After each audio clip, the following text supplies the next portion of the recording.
أعوذ بالله من الشيطان الرجيم.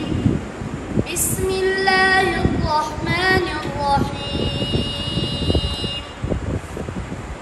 عَمَّ يتساءلون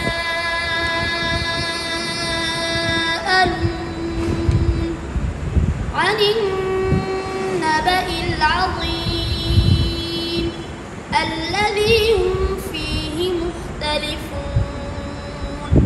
كلا سيعلمون ثم كلا سيعلمون.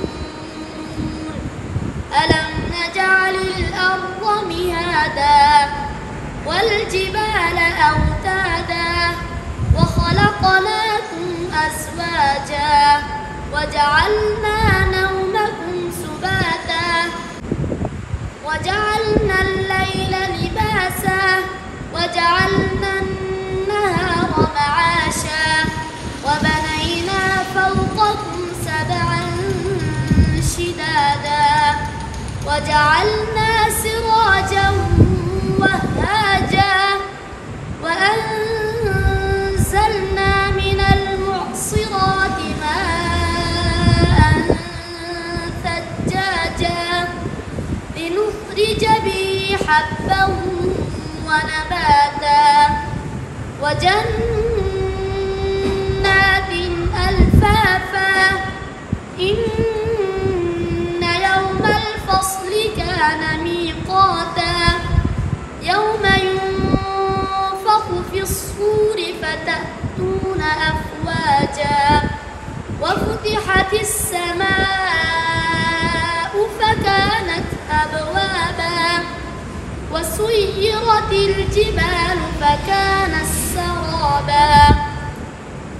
إن جهنم كانت مرصادا للطاغين مآبا لابثين فيها أحقابا لا يذوقون فيها بردا ولا شرابا إلا حميما وغساقا جزاء وفاقا. إنهم كانوا لا يرجون حسابا وكذبوا بآياتنا كذابا وكل شيء أحصيناه كتابا فذوقوا فلن نزيدكم إلا عذابا. ये क़िराअत इमाम की सही है, पढ़ रहा है सूरह नबा। इस सूरत में इस रुकू के अंदर सिर्फ एक इख्तिलाफ है, कानत सराबा, ता का सीन में इदगाम है, ता का सीन में फ़कानत सराबा। बाकी मध्य मुत्तसिल में मध्य मुनफसिल में हफ्स के तरह तवस्सुत करते हैं, हफ्स के तरह तवस्सुत करते हैं। إن للمتقين مفازا حدائق وأعنابا وكواعب أترابا وكأسا دهاقا لا يسمعون فيها لغوا ولا كذابا جزاء من ربك عطاء حسابا.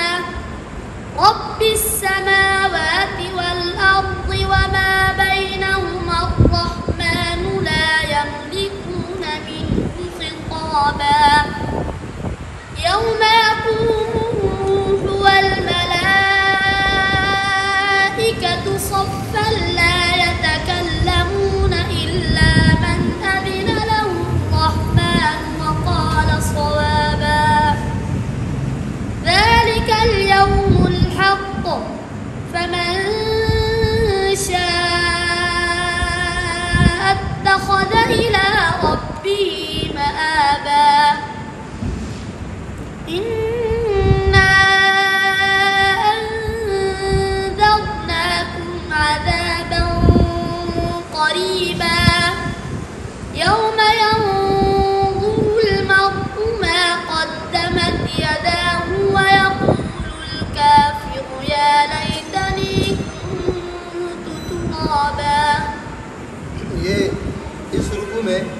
دو اختلافات ہیں. کذابہ کو کذابہ پڑھا بغیر تشدید کے اور الرحمانی کو رحمان و پیش کے ساتھ پڑھا. باقی اس کی توجیہ قرات کے اندر انشاءاللہ بیان کریں گے. اعوذ باللہ من الشیطان الرجیم بسم اللہ الرحمن الرحیم والنازعات غرقا والناشطات نشطا والسابحات سبحا فالسابقات سبقا فالمدبرات أمرا يوم ترجف الراجفة تتبعها الرادفة قلوب يومئذ واجفة أبصارها خاشعة يقولون أئنا لمردودون في الحافرة إذا كنا عظاما ناخرة قالوا تلك إذا كرة خاسرة فإنما هي زجرة واحدة فإذا هم بالساهرة. یہ سورۃ النازعات قرات امام کسائی میں یہ پڑھ رہا ہے. اس کے اندر گول تام ہے امالہ. اس کے میں نے آپ کو دو طریقے بتائے تھے. ایک جو ہے کیا نام ہے ابو الفتح کے لیے, ایک ابو الحسن کے لیے. ابو الفتح کے لیے یہ ہے کہ صرف گولتا سے پہلے جس گولتا پر وقف کریں اس گولتا سے پہلے الف آئے گا تو امالہ نہیں ہوگا, باقی تمام حروف میں امالہ ہوگا. ابو الحسن کے لیے جس گولتا پر ہم وقف کریں گے اس سے پہلے اگر 10 حروف ہوں گے تو مطلقاً امالہ نہیں ہوگا. یعنی 7 حروف مستعلیہ خصوصات القل اور 3 حروف یعنی حا الف اور عین, یہ 10 حروف آئیں گے تو مطلقاً امالہ نہیں ہوگا. اس کے علاوہ باقی 4 حروف حمزہ, کاف, ہا اور را, ان میں سے اگر کوئی حرف آئے گا تو اس کے لیے شرط یہ ہے کہ ان حروف سے پہلے کسرہ آ جائیں یا ساکن آ جائیں, امالہ ہوگا, ورنہ امالہ نہیں ہوگا.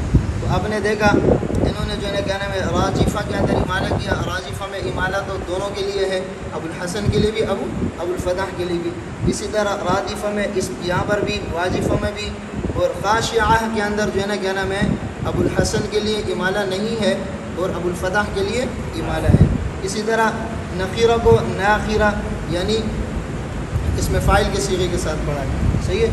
اور حافرہ کے اندر جو ہے نا کیا نام ہے یہاں پر را ہے, یعنی گولتا سے پہلے جس گولتا پر وقف کیا اس سے پہلے را ہے, لیکن را کے لیے شرط کیا تھا اس سے پہلے کسرہ یا ساکن ہو, تو اس سے پہلے فا ہے نا, فا کے نیچے کسرہ ہے, اس وجہ سے یہاں پر جو ہے نا ابو الحسن کے لیے امالہ ہے اور ابو الفتح کے لیے تو امالہ ہے ہی اس میں. اسی طرح اذا کے اندر جو ہے نا کیا نام ہے آئدہ یعنی صرف ایک حمزہ کے ساتھ ہے. اذا پہلے والے حمزہ کے حذف کے ساتھ ہے, پہلے والے حمزہ کے حذف کے ساتھ ہے. اذا کننا بات سمجھ میں آ رہی ہے.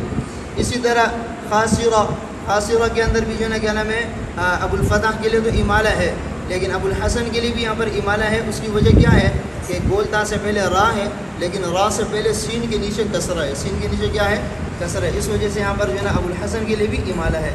واحدہ کے اندر دونوں کے لیے امالہ ہے, اور ساحرہ کے اندر بھی دونوں کے لیے امالہ ہے. ابو الحسن کے لیے وہ شرط پائے جا رہے ہیں کہ را سے پہلے کسرہ ہے.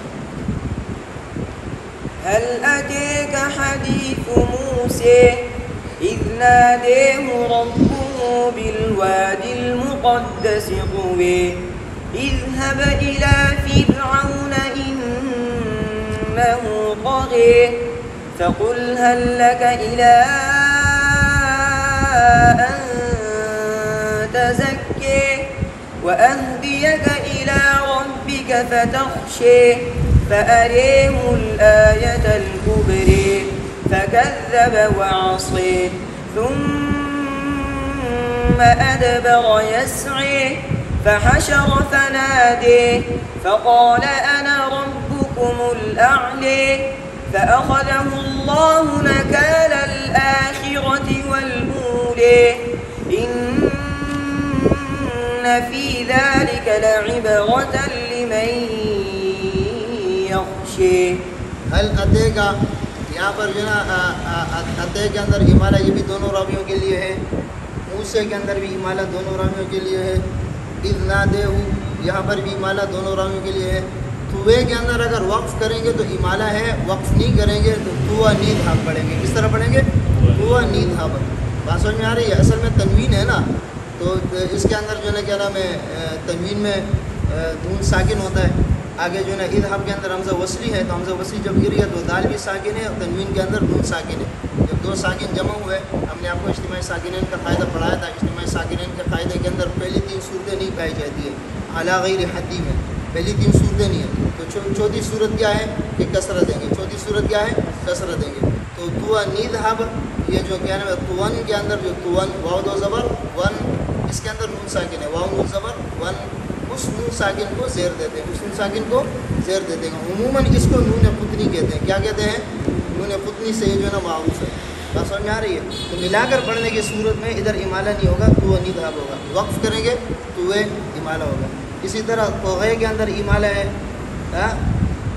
پھر تزکیہ کے اندر جو ہے نا کیا نام ہے امالہ ہے، اسی طرح فتخشے کے اندر امالہ ہے، فارے اس کے اندر امالہ ہے، کبرے کے اندر امالہ ہے، عصے کے اندر امالہ ہے، یسعے کے اندر، فنادے کے اندر، اعلے کے اندر، اولے کے اندر اور یخشے کے اندر۔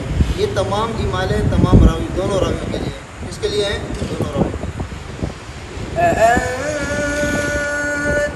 أشد خلقا أم السماء